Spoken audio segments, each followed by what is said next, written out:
कहते हैं दिवाली वो रात होती है जब अंधकार मिट जाता है। हर घर, हर दिल, हर कोने में रोशनी फैल जाती है। पर शायद कोई ये नहीं जानता कि कभी कभी यही रोशनी किसी की जिंदगी का अंधेरा बन जाती है। शहर की सुबह हल्की ठंडी थी। सूरज की पहली किरणों के साथ सिया ने अपनी रेशमी चुन्नी बांधी और झाड़ू उठाया। वो हर साल की तरह दिवाली की तैयारी में लगी थी। घर के कोने कोने में रौनक भरने की कोशिश कर रही थी। सिया मुस्कुराते हुए खुद से, इस बार घर को ऐसे सजाऊंगी कि माँ भी ऊपर से देखकर मुस्कुरा देंगी। वो अकेले ही खुद से बातें करती रहती थी। सिया के चेहरे पर वो सुकून था जो किसी कलाकार के चेहरे पर होता है जब वो अपने सपनों को रंगों में बदलता है। रसोई में हल्की खुशबू थी, तुलसी की और मिट्टी में भीगा तेल। सिया ने खिड़की के पास रखा मिट्टी का दिया उठाया, उसे साफ किया और कहा, तुम्हारी लौ इस बार ज्यादा देर तक जलेगी, ठीक है ना? जैसे वो दिए से बातें कर रही हो। कमरे के अंदर आरव बैठा था। टेबल पर अखबार फैला था, पर उसकी आंखें शब्दों में नहीं, कहीं और खोई थी। वो पिछले कुछ महीनों से बदल गया था। पहले बहुत बोलता था, अब बस चुप रहता था। कभी कभी यूं लगता जैसे उसके भीतर कोई झंझट चल रही हो, एक अनसुनी लड़ाई। सिया ने कमरे में झांका। आरव, तुमने वो लाइट्स चेक की क्या? पिछले साल जैसी गड़बड़ फिर ना हो जाए। आरव ने अखबार मोड़ते हुए बस इतना कहा, देख लूंगा शाम को। उसका स्वर न ठंडा था न गर्म, बस खाली। सिया, शाम को? हमेशा यही बोलते हो। जब तक तुम हिलोगे नहीं तब तक कुछ नहीं होगा। हर साल की तरह आखिरी वक्त पर सब करना पड़ेगा। आरव ने कुछ नहीं कहा। उसने अखबार के पन्ने पलटे और बाहर देखने लगा। बिल्डिंग के सामने बच्चे पटाखे खरीद रहे थे। कोई हंस रहा था, कोई झगड़ रहा था, पर उसके चेहरे पर कोई भाव नहीं था।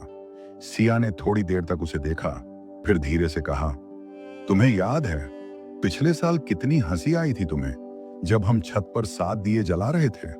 आरव ने मुस्कुराने की कोशिश की, पर मुस्कान बस होंठों तक ही रही, आंखों में नहीं पहुंची। दोपहर हो चुकी थी। सिया ने हलवा पकाया, गुजिया तली और बीच बीच में रेडियो पर पुराने दिवाली के गीत चलने दिए। घर में अब खुशबू घुलने लगी थी, देसी घी, अगरबत्ती और गुलाब की। वो धीरे धीरे गुनगुनाते हुए बोली, आज सब कुछ ठीक हो जाएगा। आरव फिर से हंसेगा, लेकिन उसके दिल के किसी कोने में एक बेचैनी थी। कुछ दिनों से रात में अजीब सी आवाजें आती थीं। कभी खिड़की के पास कोई परछाई हिलती थी, कभी दीपक अपने आप बुझ जाते थे। पहले उसने सोचा हवा की वजह से होगा, पर अब ये रोज होने लगा था। शाम का आसमान सुनहरा हो गया था। मोहल्ले के हर घर में लाइट्स जल उठी। सड़क पर बच्चे झिलमिल झरने जला रहे थे। हर तरफ रौनक थी, हंसी थी, संगीत था। सिया ने अपनी साड़ी बदली, लाल और सुनहरी बॉर्डर वाली। वो आरव के पास आई और बोली, चलो आरती का टाइम हो गया है। आरव ने सिर हिलाया। वो उठा, पर उसके कदम भारी थे। सिया ने मन में सोचा, शायद आज की पूजा के बाद उसका मूड ठीक हो जाएगा। दोनों ने मिलकर आरती की। सिया गा रही थी, आरव बस दीपक थामे खड़ा था। दीपक की लौ उसके चेहरे पर पड़ रही थी। एक पल के लिए ऐसा लगा जैसे लौ उसकी आंखों में जल रही हो। पूजा खत्म होने के बाद सिया ने दरवाजे पर दिए सजाने शुरू किए, पर तभी एक दिया बार बार बुझने लगा। वो दिया दरवाजे के बाईं ओर था, जहां आमतौर पर हवा नहीं लगती थी। सिया ने बार बार जलाया, पर वो बुझ जाता। सिया झुंझलाकर, अरे ये क्या हो रहा है? आरव पास आया। उसकी आंखें उस लौ पर टिकी थीं। आरव, उसे रहने दो सिया, वो दिया मत जलाओ। सिया चौंकी, क्यों? आरव ने बस धीरे से कहा, कुछ दिए जलते नहीं हैं सिया, जबरदस्ती जलाओगी तो वो किसी को जला देते हैं। सिया ने घूर कर देखा, फिर हंस पड़ी, तुम भी ना हर चीज में डर निकाल लेते हो। और उसने फिर दिया जला दिया, पर इस बार दिया नहीं बुझा, बस उसकी लौ थोड़ी नीली हो गई थी। रात के करीब 9 बज चुके थे। खाने की टेबल पर सिया ने सब सजा दिया था, खड़ी, पुलाव, मिठाई। आरव चुपचाप बैठा था। सिया, आज तो हंस दो, दिवाली है। आरव ने मुस्कुरा दिया, एक बनावटी मुस्कान, फिर कहा, खुश रहने की कोशिश कर रहा हूं सिया। सिया, कोशिश नहीं, दिल से करो। वो हंसी, पर आरव का मन कहीं और था। खाना खत्म हुआ तो सिया बाहर गई पटाखे जलाने। वो झरना जला रही थी। तभी उसे महसूस हुआ कोई पीछे खड़ा है। वो पलटी, वहां कोई नहीं था, पर दीवार पर किसी की छाया हिली थी। रात के करीब 10:30 बजे थे। आरव अपने कमरे में था। सिया लिविंग रूम में दियों की लौ ठीक कर रही थी। अचानक उसने देखा टेबल पर रखे कुछ दिए अपने आप बुझ गए। कोई हवा नहीं थी, फिर भी लौ एक एक करके गायब होती जा रही थी। वो पास गई और तभी उसकी नजर फर्श पर पड़ी। वहां एक छोटा सा अधजला कागज था। उसने झुककर देखा, उस पर कुछ लिखा था, इस बार दिया खुद नहीं बुझेगा, कोई उसे बुझाएगा। उसके हाथ कांप उठे, दिल जोर जोर से धड़कने लगा। वो भागी आरव के कमरे में। आरव, देखो ये क्या मिला मुझे। आरव ने वो कागज देखा, फिर मुस्कुराया। तुम फिर से वही कर रही हो सिया। दिवाली है, माहौल में थोड़ी नमी होगी, शायद किसी बच्चे की शरारत हो। सिया चीख कर, तुम हमेशा मजाक बना देते हो।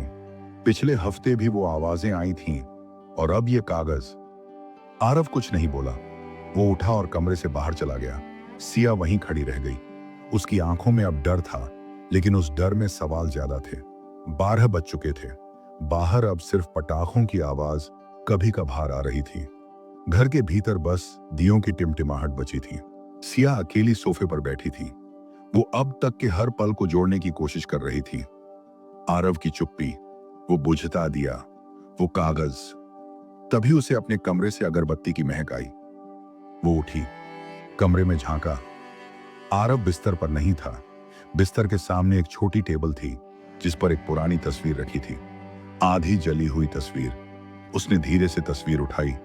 वो एक औरत की थी, चेहरे पर वही साड़ी जो सिया की मां पहनती थी, पर यह सिया की मां नहीं थी। सिया ने पूछा, ये कौन है आरव? पीछे से आवाज आई, मेरी मां। सिया पलटी। आरव खड़ा था, आंखों में पसीजती हुई आग। आरव, दिवाली की रात वो लौ में जल गई थी। कहते हैं दिए की लौ ने उन्हें निगल लिया। सिया का चेहरा पीला पड़ गया। वो बस देखती रह गई। आरव की आवाज भारी हो रही थी। उस दिन भी एक दिया बुझ नहीं रहा था, ठीक वैसे ही जैसे आज। सिया कुछ कहना चाहती थी, पर शब्द नहीं निकले। उसने धीरे धीरे पीछे हटना शुरू किया, पर तभी दियों की लौ तेज होने लगी। कमरे में जैसे किसी ने हवा बंद कर दी हो। दीवारों पर परछाइयां नाचने लगी। आरव की परछाई सबसे बड़ी थी, लौ के साथ फैलती, सिकुड़ती, फिर बढ़ती हुई। सिया अपने कमरे में भागी। उसने अलमारी खोली, कुछ कपड़े निकालने लगी, पर उसी में से गिरा एक पुराना फोटो फ्रेम। उसमें उसकी खुद की तस्वीर थी, अधा जली, सिर्फ उसका चेहरा जलाया गया था। पीछे कुछ लिखा था, इस बार तेरा चेहरा सच में जलेगा। सिया का दिल मानो थम गया। उसके हाथ कांपने लगे, कमरे की लाइट झपकने लगी, दिया तेज जलने लगा। वो चीखना चाहती थी, पर गले से आवाज नहीं निकली। दरवाजे के पास कदमों की आवाज आई, धीरे धीरे, सधी हुई, और फिर आरव दरवाजे पर आकर रुक गया। उसके हाथ में वही तस्वीर थी, उसकी मां की, और उसकी आंखों में वही लौ, जिसमें डर नहीं, कुछ और था। शायद दर्द, शायद पागलपन। कभी कभी दीपक की लौ सिर्फ उजाला नहीं देती, वो अतीत की परछाई भी दिखाती है, और जब वो परछाई जल उठे तो रोशनी अंधेरा बन जाती है। कभी कभी जो लौ हमें रोशनी देती है, वही लौ किसी की जिंदगी जला भी सकती है। सिया के घर में अब रोशनी नहीं, एक अजीब सा अंधेरा फैल चुका था। ऐसा अंधेरा जो सिर्फ दीवारों पर नहीं, उसके मन में उतर चुका था। पिछली रात जब उसने वो अधजली तस्वीर देखी, तो उसकी जिंदगी का हर रंग जैसे राख बन गया था। और दरवाजे पर खड़ा आरव, वो अब पति नहीं, एक पहेली लग रहा था। आरव दरवाजे पर चुप खड़ा था। कमरे में टिमटिमाते दीपक की लौ उसके चेहरे को आधा रोशन, आधा अंधकार में ढक रही थी। उसकी आंखें शून्य में अटकी थीं, और हाथ में उसकी मां की जली हुई तस्वीर। सिया कांपती आवाज में, आरव, तुम ऐसा क्यों देख रहे हो मुझे? आरव ने कोई जवाब नहीं दिया। वो धीरे धीरे आगे बढ़ा। उसकी छाया दीवार पर बड़ी होती चली गई। सिया पीछे हटती गई, जब तक कि उसके पैर दीवार से टकरा गए। उसका गला सूख गया, होंठ कांपने लगे। तभी अचानक बिजली चली गई। पूरा घर अंधेरे में डूब गया। बस दीपक की नीली लौ बची थी। आरव की आवाज आई, कुछ लौ बुझती नहीं है सिया, चाहे कितनी बार फूंक मारो। सिया चिल्लाई, आरव, क्या चाहते हो तुम मुझसे? आरव का चेहरा अब लॉ के पास था। सच जानना चाहती हो तो उस लॉ में देखो। सिया ने डरते डरते लॉ की तरफ देखा और अचानक जैसे किसी दृश्य ने उसकी आंखों के आगे झिलमिला दिया। एक औरत, वही तस्वीर वाली औरत जो चिल्ला रही थी आग में लिपटी हुई। सिया चीख कर, बस करो, उसने दीपक गिरा दिया। तेल फैल गया, लौ बुझ गई और उसी पल बिजली लौट आई। आरव अब वहां नहीं था, कमरा खाली था। सुबह का सूरज खिड़की से झांक रहा था। सिया की आंखें सूजी हुई थीं, शायद पूरी रात नहीं सोई थी। उसने आरव को ढूंढा, पर वो घर में कहीं नहीं था। टेबल पर एक कप रखा था जिसमें ठंडी कॉफी आदि भरी थी। उसके पास एक नोट पड़ा था, ऑफिस जा रहा हूं, रात तक आऊंगा, दीपक को मत छूना। सिया ने नोट पढ़ा और उसकी रीढ़ में ठंडक उतर गई। उसने दीवार की तरफ देखा, वहीं जहां रात को वो नीली लौ जली थी। अब वहां कालिख का एक निशान था, एक चेहरा जैसा धुंधला आकार।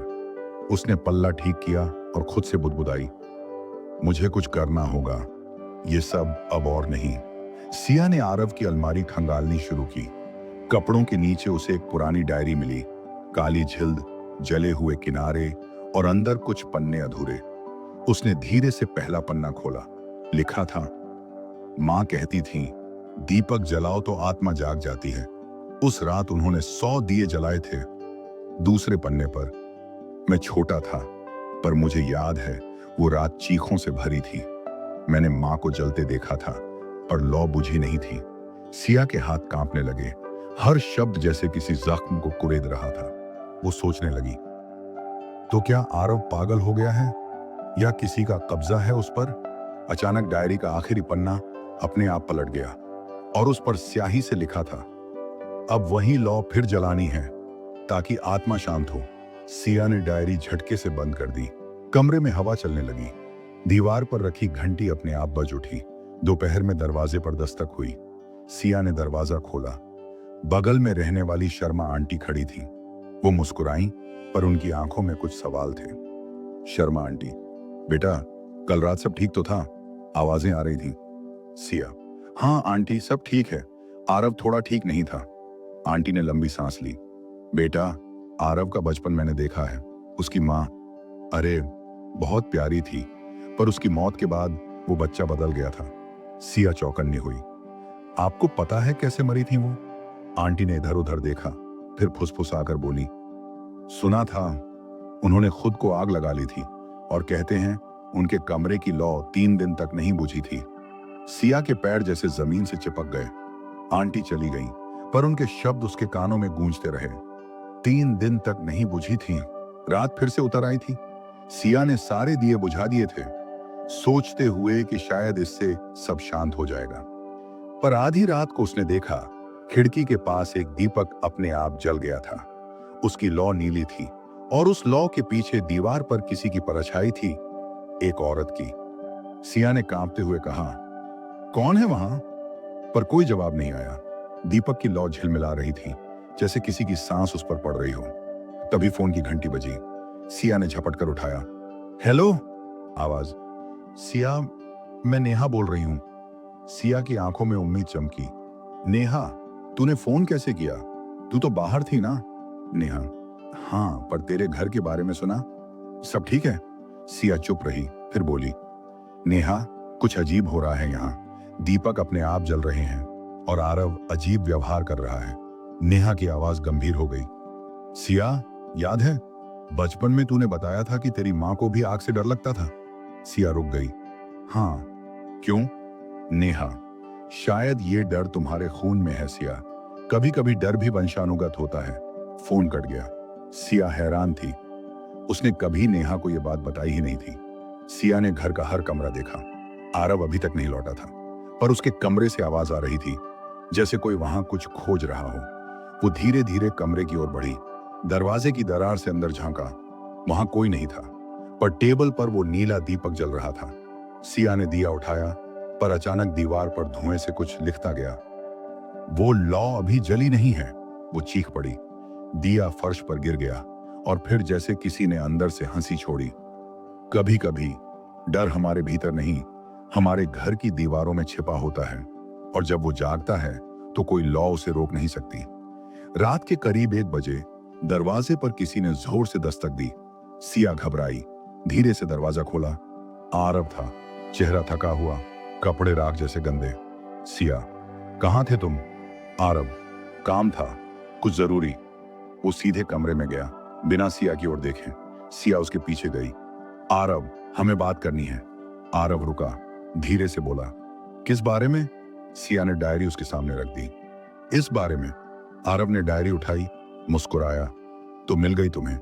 सिया हैरान थी। तुम्हें पता था इसमें क्या लिखा है? आरव ने धीरे से कहा, हाँ, हर शब्द मैं ही तो लिख रहा हूं, अपने सपनों में। सिया के रोंगटे खड़े हो गए। वो पीछे हटी। तुम सपनों में लिखते हो? आरव, हाँ, और वो लॉ वही मुझे लिखवाती है। सिया के होंठ सूख गए। वो कुछ कहना चाहती थी, पर तभी लाइट झपकी। कमरे में लॉ खुद ब खुद जल उठी। आरव ने उसे घूरा और कहा, देखा, वो फिर आ गई। अचानक कमरे की सारी दिए एक साथ जल उठे।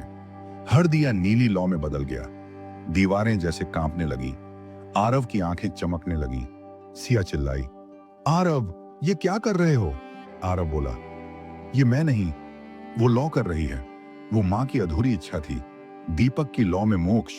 सिया ने पास पड़ी पानी की बाल्टी उठाई और दियों पर फेंकी, पर लौ बुझी नहीं, बल्कि और ऊंची हो गई। अब पूरा घर नीली रोशनी से भर गया था, और उस रोशनी में सिया ने देखा एक औरत का चेहरा दीवार पर उभर आया। वही आरव की मां का, आग में झुलसा हुआ चेहरा और जलती आंखें। सिया चीखी, दीवार पर हाथ मारा, और तभी एक जोरदार धमाका हुआ। दीवार का दिया फट गया। घर अंधेरे में डूब गया। बस एक आखिरी आवाज आई, आग से खेलोगी तो जलना ही होगा। सुबह जब मोहल्ले वालों ने दरवाजा खोला तो घर में धुआं भरा था। फर्श पर बिखरे दिए, राख और टूटी हुई तस्वीरें। आरव फर्श पर बैठा था, चेहरा राख से ढका, आंखें खाली। सिया कहीं नहीं थी। पुलिस आई, पूछताछ शुरू हुई। आरव बस एक ही बात दोहराता रहा, मैंने कुछ नहीं किया। वो लौ खुद जल उठी थी। कभी कभी दिया सिर्फ रोशनी नहीं देता, वो उस साए को भी जगाता है जो बहुत पहले बुझ जाना चाहिए था। और जब वो साया लौ के अंदर लौट आए तो कोई इंसान नहीं बचता, सिर्फ राख बचती है। कभी कभी सच्चाई इतनी गहरी होती है कि उसे जानने के लिए हमें खुद जलना पड़ता है। जिस घर में कभी दीपक की रोशनी थी, अब वहां सिर्फ राख थी, और राख में छिपा एक सवाल, सिया कहां गई? पुलिस के लोग घर की तलाशी ले रहे थे। हर कोने से धुआं निकल रहा था, पर कोई आग नहीं थी। दीवारों पर जलने के निशान थे, मानो किसी ने वहां से आग उगली हो। आरव को पुलिस वाले पकड़कर बाहर ले जा रहे थे। वो चुप था, पर उसकी आंखों में एक अजीब सुकून था। इंस्पेक्टर, कहां है तेरी बीबी? आरव आरव बस मुस्कुरा दिया, धीरे से बोला, वो लौ में समा गई। इंस्पेक्टर झल्लाया, सीधे सीधे बोल, कहां छिपाया उसे? आरव ने आसमान की ओर देखा। मैंने उसे नहीं छिपाया, उसने खुद को लौ में मिला लिया। अब वो वहीं है, हर दीपक की रोशनी में। सभी चुप हो गए। सिर्फ हवा की ठंडी लहर थी जो राख के कणों को उड़ाकर आसमान में बिखेर रही थी। आरव को मानसिक स्थिति की जांच के लिए अस्पताल भेजा गया। डॉक्टरों ने कहा, यह कोई मानसिक आघात लग रहा है। वो हर समय लौ, आग और आत्मा की बातें करता रहता है। डॉ मेहरा जो मनोवैज्ञानिक थे, उन्होंने आरव से बात करने की कोशिश की। डॉक्टर मेहरा, आरव, हमें बताओ उस रात क्या हुआ था? आरव ने चुपचाप दीवार की तरफ देखा।